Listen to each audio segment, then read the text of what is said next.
Sina Kim Chiu at Paolo Avellino ay namataan na magkasamang pumunta sa isang Michelin-star restaurant sa England bago ang kanilang rehearsals. Agaw pansin ng dalawa dahil sila lang ang umalis at tila may espesyal na dinner date na talagang pinaghandaan.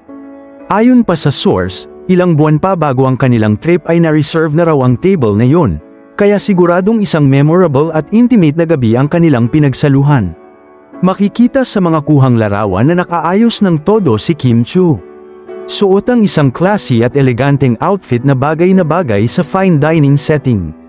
Si Paolo naman ay cool at relaxed lang ngunit equally gwapo at presentable. Habang magkasamang naglalakad papunta sa restaurant, kitang-kita ang natural na closeness at chemistry ng dalawa. Sa loob ng restaurant, ayon sa mga nakasaksi, walang halong star factor, simpleng Kim at Paolo lang na nag-e-enjoy sa isa't isa. Nagkukwentuhan, nagtatawanan, at very comfortable sa presensya ng bawat isa.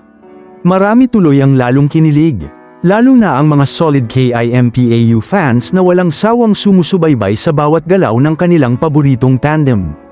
Date na yan, walang makakakontra, ani ng isang netizen. Habang may iba pang nagsabi, ang sweet nilang dalawa, parang hindi na pang on-screen lang.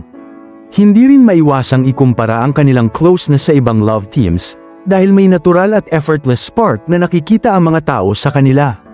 Sa ngayon, mas lalong nag-aabang ang lahat kung ano pa ang susunod na ganap para sa kanila.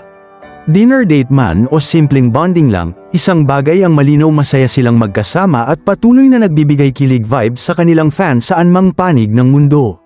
Anong masasabi ninyo sa balitang ito? Magkomento sa ibaba at huwag kalimutang mag-subscribe for more videos.